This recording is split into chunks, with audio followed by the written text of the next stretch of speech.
So ayun na nga guys, no, pagbabalik ni Tito Giselle Sweet. Happy New Year sa inyo lahat. Merry Christmas and Happy New Year, no. Medyo matagal tayong hindi naglabas ng video. So marami rin tayong nagdatingan. And then yung iba nagawa na natin ng video tulad nito. Pero baka mauna kong i-upload to. Saka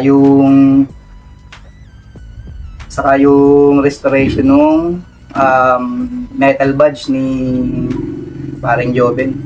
Hindi, wow. Okay, kasi bumili din tayo ng Aizen. Eto, off topic muna tayo sa mga vintage. Kasi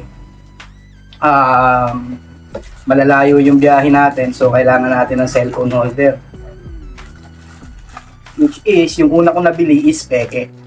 So, i-unboxing natin tong original. And then, pagko-compare natin yung fake sa legit. So, kuwang-kuha na ito yung bad trip ko. Grabe to.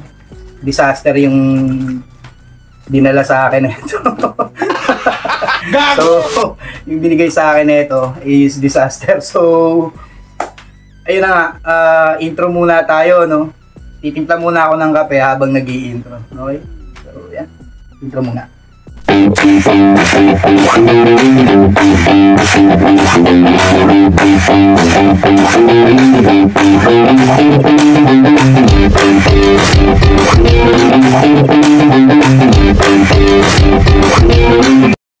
And we're back, guys. Okay. So, kwento ko lang sa inyo, just a quick recap. Nakabili ko ng peking Moto Wolf ito. I-compare natin yan dito sa legit. Unboxing na rin natin. The reason why na may mga goma to kasi tinalian ko na lang siya ng goma. Buti na lang may goma. So, from Antipolo to Nueva Ecija. Pagdating namin ng Nueva Ecija, nasira na siya. Alas man ang buha nga mo, ha? So, marami pa tayo sanang pupuntahan. Ayun ang nangyari. So, ang laki din ng difference ng peke. Ito yung peke. So, mukha naman siyang legit. Halos kahawig din talaga siya ng legit. Ako wag mo rin lolo ko, eh, na? Pero pagdating namin ng Nueva Ecija, natanggal na yung pamhigpit niya. Ito. Tanggal. Bola lang yan. Yan dapat siya. Matalsik. May-spring siya dito. So, ito naman yung original, guys. Unbox na. Parehas lang din sila ng kasama. Pero may mga pagkakain. Tingnan din naman natin ng malapit. Ito yung phone holder.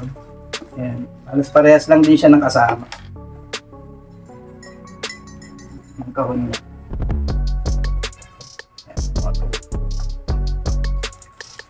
And then, yung cellphone holder.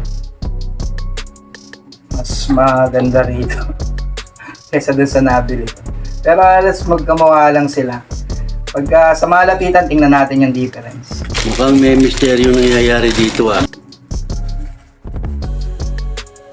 Okay. Ayan siya.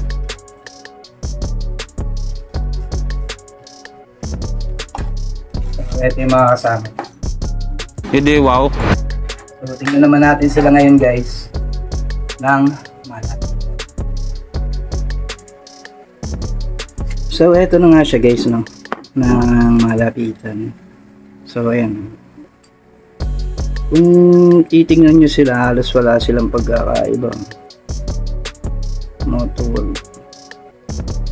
Ako wag mo rin lolo ko, eh, na? Okay naman. Mapansin ko, mas malinaw yung sulat na ito. Ito medyo malabo. Tapos maliliit yung guhit niya rito. May guhit siya dyan, guys. So, ito, malalaki yung guhit. Kitang-kita yung guhit. No? So, ito, maliliit lang yung guhit niya. And then sa pihitan, yung tanggal na kasi yung pihitan na ito. Makikita niya yung pagkakaiba. Ito parang aluminum. Ito parang plastic lang na nakabalot dun sa alum sa loob. Dito para lait-laitin, ha? Ang ganda ng pihitan na ito. Kesa dito. So ayun, napeke tayo. Sa likod niya, ayan, may mga ano siya dito. Ayan. Mga ganyan-ganyan. Dito, plain lang sa likod. Tapos kung mapapansin niyo yung bola na ito, parang may mga parang liha. Ayan. Dito, plastic lang na makinis. Ganun din dito sa ano, sa holder niya dito sa ano, sa bar holder niya. Ganun din yung bilog niya. Ito makinis. Ayan. So, pagdating dito, halos magka-size naman sila. Ayan. Tapos yung pihitan niya dito, ayan, plain lang siya. Ito may logo ng Motowolf. Ayan, kung nakikita niyo. Ayan siya, may logo ng Motowolf. Ayan yung pagkakaiba. And sa mga kasama naman niya, kasi may mga kasama din siyang accessories tulad nito. Yung pampihit. Ito yung pampihit ng local, ito yung pampihit ng original. So mas mahaba yung sa original and also mas makapal. Ayan. Kung i-compare natin sa ano. Pasensya na guys ako kasi linis tayo ng motor. Ang hirap tanggalin ng mga grasa. Parang hindi totoo ah. Mas makapal to. Sa mga kasama naman, tulad na itong manual. Ayan, sa manual pa lang, ibang-iba na. Ayan, ganyan siya. Sulat na ito, hindi ko maintindihan kasi incheck.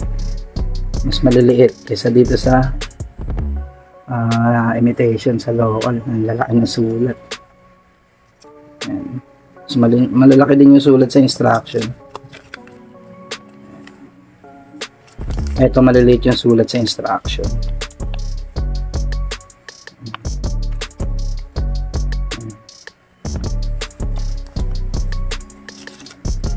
Instruction.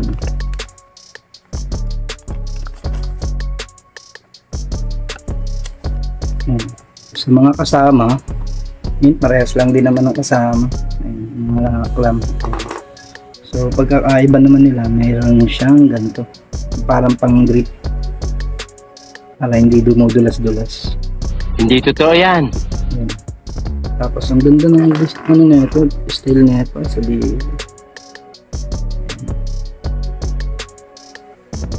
Sa ganito naman, parehas naman sila sigurong parang alum or ano, basta ganun.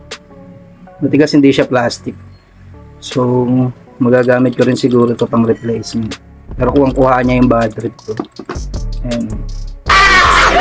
Dito na lang yung mga dala ko nito, panali. Nga lang, hindi ako makakataw dahil lilipad nga yung cellphone. Walang tiwala. Hindi kagaya ng ganito. Tiwala ka na kahit pumataw ka. Pagsay ko pa lang sa'yo. Okay, so yun lang. Buhay ko eh. Yun lang yung pagkakaiba nila. Hindi ko naman sana i-vlog to. Hindi bad trip tong lang yan to. Gago! Ayun, so kuha niya yung inis ko. Okay guys, dito na lang muna siguro, no? So ayun na nga guys, no? Nakita naman natin yung difference nung legit versus fake na Motowolf, no? Hindi, So wow. abang-abang na lang din sa mga susunod pa natin videos. Kasi marami tayong babiyahihin ngayon. Pupunta pa tayo ng Pangasinan, Benguet, saka baka pag nagkataon kasi kakasalin din yung kapatid ko, baka ibiyahe rin natin ng Bicol. Kaya nag-provide ako nito. Kaso nga lang peke yung nabili ko kung kuha niya yung bad trip ko. So, ayun. Sa susunod na lang siguro uli natin video, which is back to topic tayo, no? So, mga vintage na cups, jerseys, and jackets. Marami naman tayo nagdatingan ngayon. So, gagawa ko na lang din ng video yun, diba? Okay? So, keep in yourself sweet. Signing off.